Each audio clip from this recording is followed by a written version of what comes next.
Aquí inicia una producción de televisoras Grupo Pacífico. Comunicación, educación, finanzas, política, salud, seguridad, sociedad. Bajo la conducción del doctor Jesús Héctor Muñoz. Esto y mucho más en Acontecer.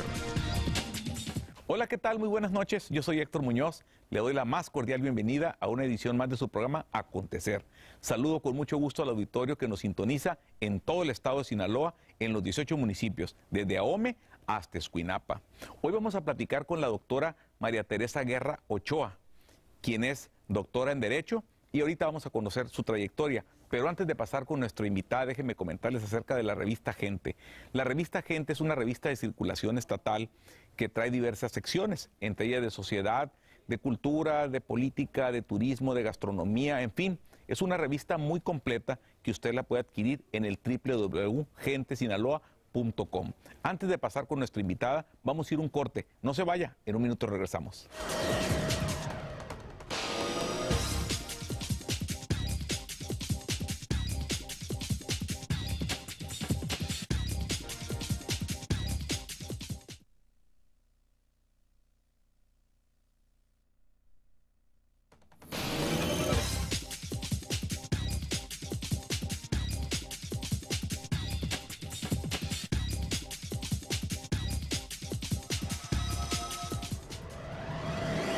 Continuamos con su programa Acontecer. Vamos a platicar con la doctora María Teresa Guerra Ochoa, pero antes déjenme comentarles que usted nos puede sintonizar en el canal 2 en Mochis, en el canal 7 en Mazatlán y en el canal 3 en Culiacán, o desde todo el mundo en el www.tvgrupopacifico.com.mx. También me puede seguir en Twitter en @jhectormunoz o en Facebook en Jesús Héctor Muñoz. Antes de pasar con nuestra invitada, déjenme comentarles que la doctora María Teresa Guerra Ochoa es doctora en Derecho, es investigadora, ha sido diputada local, es analista en medios de comunicación, es una gran luchadora social reconocida aquí en la sociedad y en el país, y es dirigente del colectivo de mujeres activas de Sinaloa Asociación Civil. Doctora María Teresa Guerra Ochoa, buenas noches, bienvenida a su programa Acontecer. Muchas gracias por invitarme, Héctor. Muchas gracias por recibirme en esta casa y bueno, gracias al auditorio que ahorita nos está escuchando, bien, nos está viendo. Tere, bueno, pues son muchos temas los que están en la sociedad ahorita, pero uno de los temas que más relevancia pues tiene es sobre todo el que tiene que ver con la violencia contra las mujeres. ¿Qué hay de esto? Bueno, lamentablemente, pese a los avances que hay, porque sí los hay en materia normativa, hoy este país cuenta con más leyes. A partir del 2007 se aprueba una ley general para garantizar el acceso de las mujeres a una vida libre de violencia. Esto fue aprobado en febrero del 2007 por el Congreso de la Unión. Y esto se va a bajar en los estados y particularmente en Sinaloa en julio del 2007.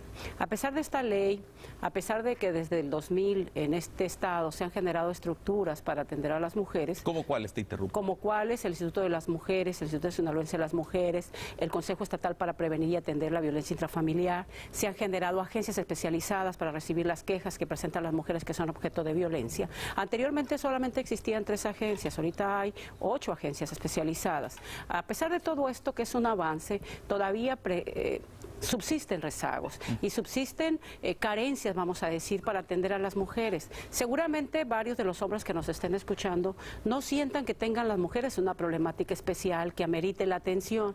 Este país tiene problemas, en este estado tenemos problemas. Si nosotros vemos, por ejemplo, cuántos hombres son asesinados en este estado, pues la estadística es muy desproporcionada comparados hombres con mujeres. Sin embargo, hay una característica: a las mujeres las matan los hombres. En la mayoría de los casos, y afortunadamente, no vas a encontrar mujeres asesinadas por mujeres. Sí hay mujeres asesinas, pero eso es la excepción. Este estado sobresale a nivel nacional por el alta estadística de mujeres que son asesinadas. Y eso es una cifra negra para Sinaloa que de alguna manera hay que ir atenuando y hay que ir disminuyendo. ¿Por qué? Porque el año pasado registró Sinaloa 111 mujeres asesinadas. A la fecha, en esto de lo que va del año, en este año 2011, estamos hablando de 54 mujeres asesinadas. Ahora, doctora, en el panorama nacional, ¿Cómo anda Sinaloa comparado con el resto de las entidades federativas? Es de los estados más violentos. Más violentos. Es de los estados más violentos después de Chihuahua y después de Ciudad Juárez, que es reconocida como una de las entidades donde más se ejerce violencia contra las mujeres. Ahora, hay diferentes tipos de violencia contra las mujeres. Está la física, la sexual, la psicológica, la económica.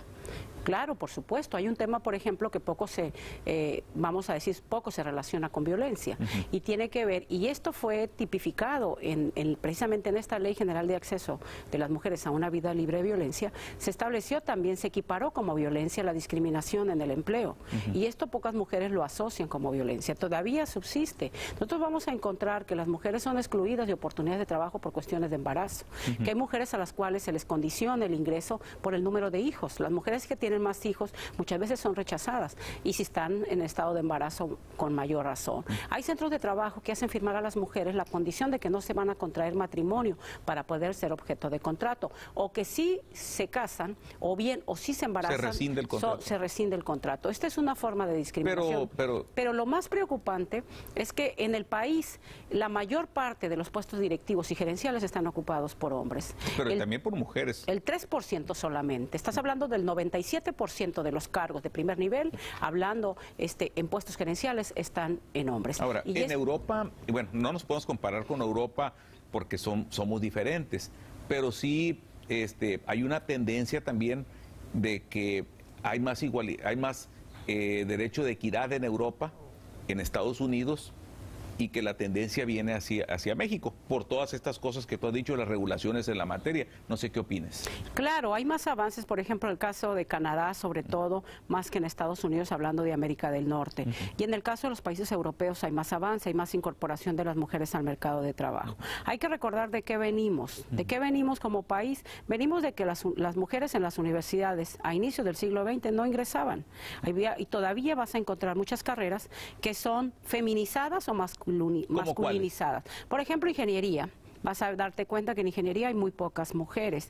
Y si te vas a una escuela generalmente de administración, de turismo, enfermería, por ejemplo. En enfermería la excepción son los hombres. Y vas a encontrar profesiones también que son masculinas y profesiones, los operadores de maquinaria, entonces generalmente estás hablando del sexo masculino. Y profesiones, por ejemplo, en las guarderías, que siempre vas a encontrar mujeres. Esto tiene que ver con los patrones, vamos a decir, con lo que se han asignado por muchas generaciones, o sea, cuál es el rol que se nos ha dado como hombres y como mujeres, y esto va a generar ciertas características o ciertas condiciones en el mercado de trabajo que debe preocupar, como cuáles, por ejemplo, todos en este país desafortunadamente ganan mal, pero es mucho más alta la proporción de mujeres con bajos salarios. Estadísticamente, ¿y por qué?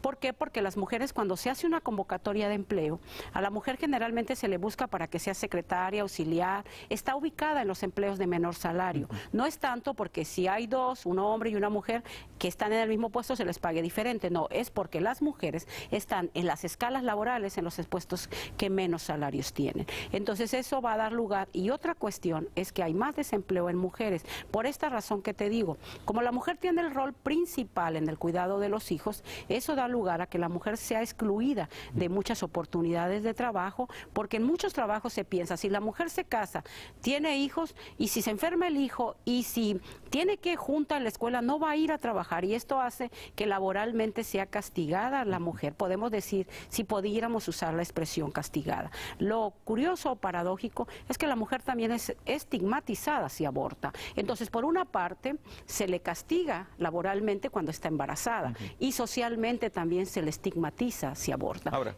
esto es parte de la problemática de las mujeres. ¿Y en Sinaloa hemos avanzado en el tema o estamos en incipiente?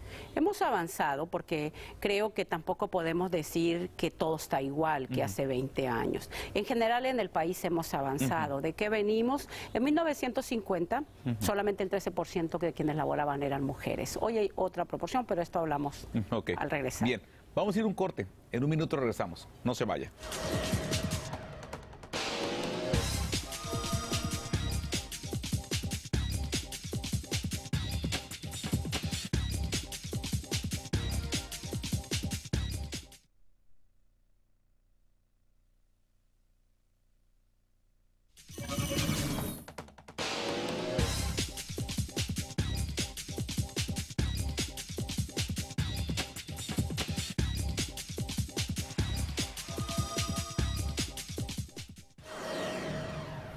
Continuamos con su programa Acontecer. Estamos platicando con la doctora María Teresa Guerra Ochoa sobre la violencia contra las mujeres y sus derechos. Doctora, antes de ir al corte, bueno, platicábamos de los diferentes tipos de violencia.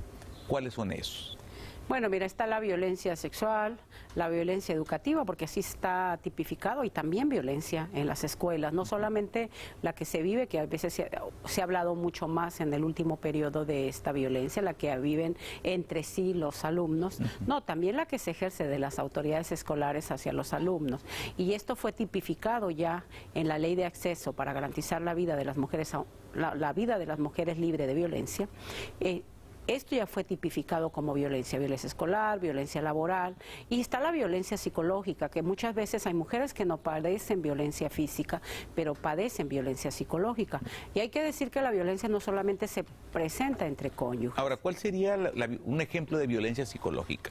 Bueno, en muchos hogares hay veces, hay parejas que acostumbran discriminar. La mujer no trabaja, la mujer es ama de casa solamente, y acostumbra, hay veces el esposo, desafortunadamente existen ese tipo de matrimonios donde la mujer se le hace menos, siempre se le está disminuyendo en su persona, se le hace sentir que no vale igual porque el otro es el que aporta económicamente, se le disminuye, vamos a decir, en su autoestima. Esto es una violencia psicológica. Creo que incluso las propias mujeres, desde el momento en que muchas veces cuando son jefas de familia y les preguntan, ¿usted trabaja? Y la mujer lo que contesta es, no, yo no trabajo, yo estoy en el hogar. Esa es una respuesta equivocada. La mujer ahí también trabaja.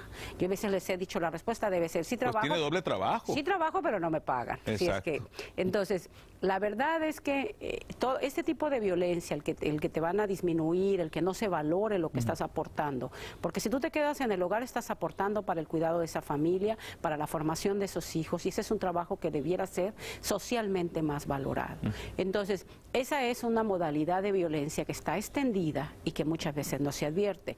Y nos debe de preocupar muchísimo. ¿Qué hacer ahí, Tere, para que las amas de casa, las personas que nos ven, pues ahorita en el estado de Sinaloa, qué hacer ahí? ¿Qué consejo le darías tú al tema que estamos viendo ahorita, al ama de casa, para que no se sienta menos, para que se sobrevalore esa persona? Que acuda a alguna de las instancias que están especializadas. ¿Cuáles son ellas? Pues el propio Consejo Estatal para Prevenir y Atender la Violencia Intrafamiliar.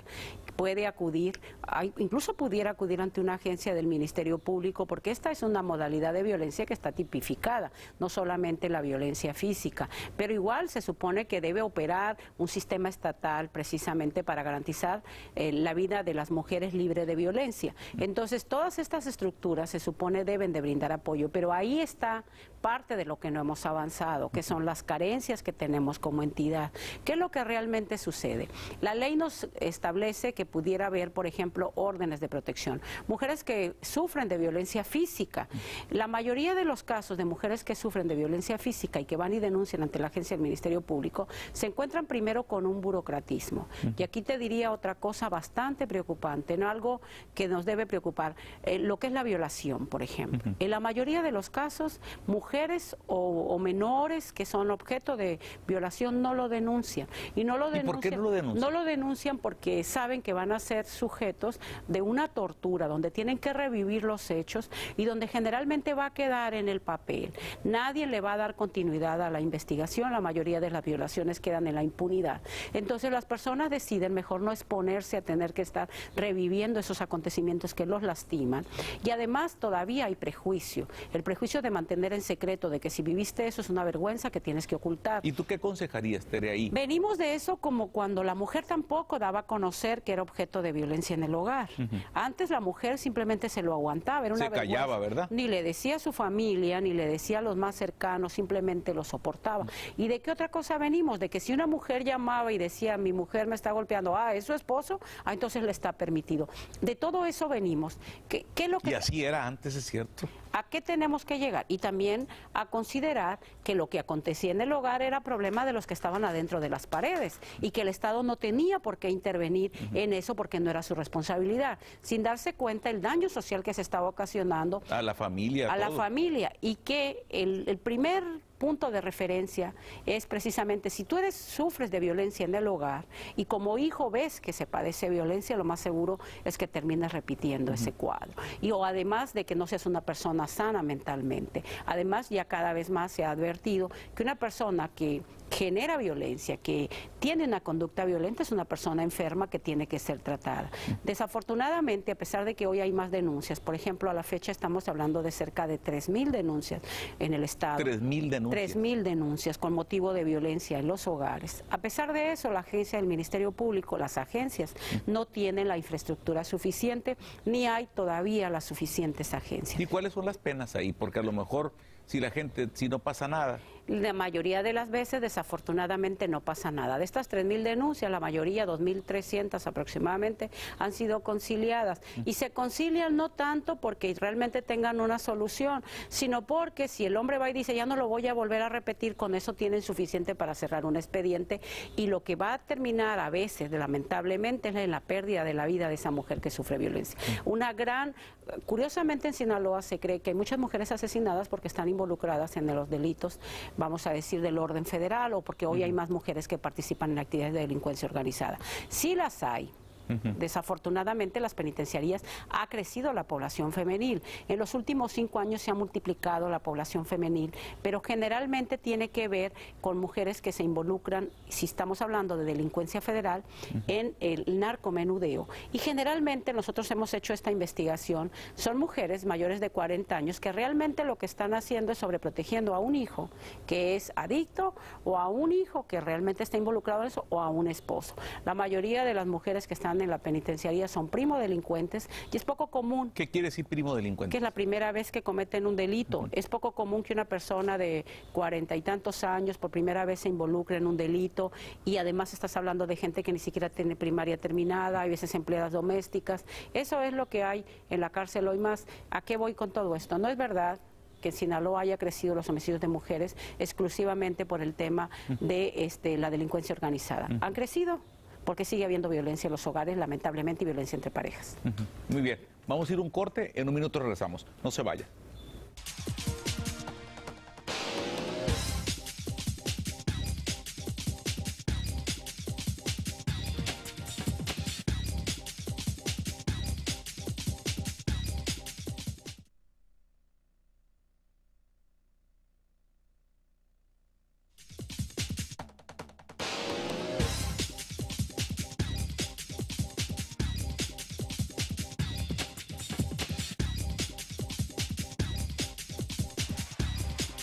Continuamos con su programa Acontecer. Estamos platicando con la doctora María Teresa Guerra Ochoa sobre la violencia contra las mujeres y sus derechos. Doctora María Teresa Guerra, hace unos instantes antes de ir al corte platicábamos de los diferentes tipos de violencia. La violencia económica, ¿en qué consiste? La violencia económica tiene que ver precisamente con el dominio que ejercen muchas veces la pareja económicamente, y vamos a decir la privación de muchos derechos que como pareja pudieras tener. Es decir, hay una supremacía, tú como cualquier esposo que es el proveedor, muchas veces se aprovecha de esa condición de proveedor, y lo que hace es, pudiéramos usar una palabra común, regatear lo que vienen siendo los derechos como cónyuge, y ahí estaríamos hablando de una modalidad de violencia económica. ¿Un ejemplo? Un ejemplo, pues hazte de cuenta, si hay una pareja común, cotidiana, simplemente en el hogar, en vez de darle lo suficiente para el gasto, estás permanentemente acosando a la mujer, pero además privándola de los alimentos, por ejemplo. Eso estaríamos hablando, y a veces no solamente afecta a la mujer, afecta a los hijos, ¿no? Hay desafortunadamente ese tipo de casos. Y también hay que denunciarlos. También hay que denunciarlos. Entonces, yo quiero aprovechar también estos minutos para decirte que hay avances, porque en este panorama luego presentamos solamente los aspectos negativos. En las universidades hoy, ahorita dijimos que en el siglo XX empezamos con poca presencia femenina, hoy en las universidades el 49% de la población son mujeres. Se han superado. Sí, las mujeres están sobre todo en ciertas carreras, administración, en derecho, en contabilidad, todavía no llegan llegan a las carreras de ingeniería, sí llegan a las escuelas de medicina. La arquitectura está en llena. enfermería siguen predominando mujeres, en trabajo social siguen predominando mujeres, en el magisterio hay bastantes mujeres. Y eso tiene mucho que ver con una cuestión. Las mujeres siempre buscan un trabajo donde puedan tener horario corrido para poder seguir atendiendo a los hijos. La mujer normalmente... Es válido. La que trabaja tiene una doble jornada. La mayoría de las mujeres que trabajan tienen a su vez una jornada de 36 horas a la semana para el cuidado del hogar y de los hijos. En promedio los hombres dedican 9 horas al cuidado del hogar y de los hijos. Entonces estás hablando así, en la tercera parte del que dedica, o sea, 3 veces más dedica la mujer que el hombre. Y esto va a ser un poco más pesado. Muchas veces se dice, ¿por qué la mujer no está en la política? En este país desde 1953 está el derecho no solamente de votar, sino de ser votada. Y sin embargo te vas a dar cuenta que en los cargos de representación popular todavía no llegan las mujeres. Menos las mujeres que los hombres. Son muchísimo menos las mujeres. Y esto tiene que ver con el hecho de que el derecho a ser votada todavía no se ejerce con amplitud. Si la mujer trabaja, porque hoy el 37% de quienes están en el empleo son mujeres, si la mujer además tiene una doble jornada, porque aparte de trabajar fuera del hogar, tiene que trabajar en el hogar, pues le queda poco tiempo para andar en la política. Aparte venimos de una cultura política en la cual los que mandan o los que controlan muchas veces las élites políticas son hombres. Yo invitaría, te quiero decir, a las mujeres a que se incorporen a la política, pero no a repetir los vicios de los hombres. Como el caso de las Juanitas que sucedió en el Congreso Federal. Las Juanitas, bueno, lo digo aquí. No, y aquí también en el Estado. Y aquí también en el Estado. Las Juanitas, se les llamó así, fueron diputadas federales que fueron titulares y a los días renunciaron para que hombres ocuparan esos cargos. Ahora, Tere, nos quedan casi 2 minutos y medio para terminar el programa. Una pregunta.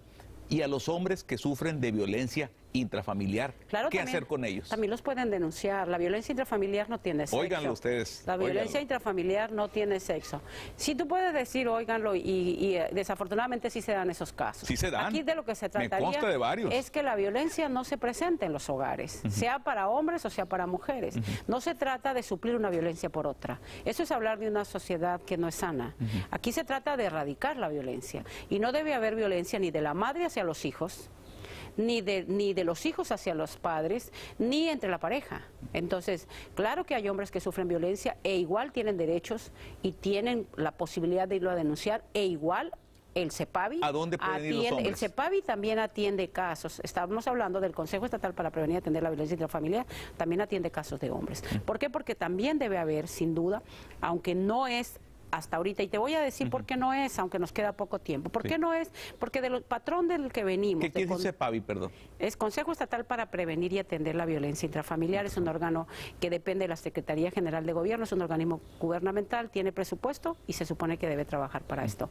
¿Por qué hay más violencia hacia las mujeres en el hogar que violencia hacia los hombres? Venimos de un patrón de dominación, donde la mujer era propiedad de su pareja, donde incluso los padres tenían ascendencia, o los hermanos. ¿De qué venimos también? De familias conservadoras o patrones conservadores donde la mujer tenía menos derechos. Hay que recordar cómo se nos educó. Tu hombre puedes hacer lo que quieras cuando tienes cierta edad, tu mujer no, tú te tienes que cuidar, tú no puedes hacer este tipo de cosas. Entonces, frente a eso, y muchas veces porque el hombre era el proveedor, es el que aporta económicamente, es el que sostiene el hogar, por esa razón se consideraba que la mujer ya al casarse pasaba a ser propiedad. A ser propiedad del hombre. Y por eso hay más violencia. Tere, nos queda 30 segundos para que te despidas o recomendaciones a las mujeres o hombres que te están viendo en este momento. Primero, decirle a las mujeres que se sientan orgullosas de ser mujeres. Yo soy mujer y me siento muy satisfecha, juego un rol de madre y eso es bastante satisfactorio, pero también que reclamemos nuestros derechos. Nadie va a ir a buscarnos para ejercer nuestros derechos. Nosotros como mujeres tenemos que hacerlos valer. Valemos por lo que somos y creemos que las mujeres podemos construir un mundo de paz. Somos más pacifistas, hay menos deshonestas, hay menos mujeres en la cárcel y eso debe ser significativo. Hay muchas virtudes de las mujeres que hay que hacerlas valer. Bien, pues hemos llegado al final de su programa Acontecer.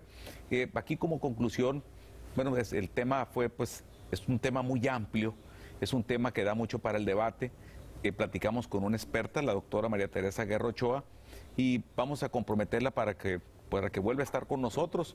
Pero óigalo usted bien, yo creo que el mensaje más importante es, ya sea usted como mujer o hombre, o si hay violencia en el seno de una familia, hay instancias gubernamentales donde usted puede ir para que se le atienda ahí con ayuda psicológica o en casos más extremos, bueno, que hay una denuncia que llega hasta el Ministerio Público. Nos vamos. Le agradezco a la doctora María Teresa Guerra Ochoa que nos haya acompañado en esta noche. Doctora, gracias, buenas noches. Gracias, buenas noches. Bien, nos vemos en la próxima edición de su programa Acontecer con un tema muy interesante. Yo soy Héctor Muñoz y esto fue su programa Acontecer. Nos vamos.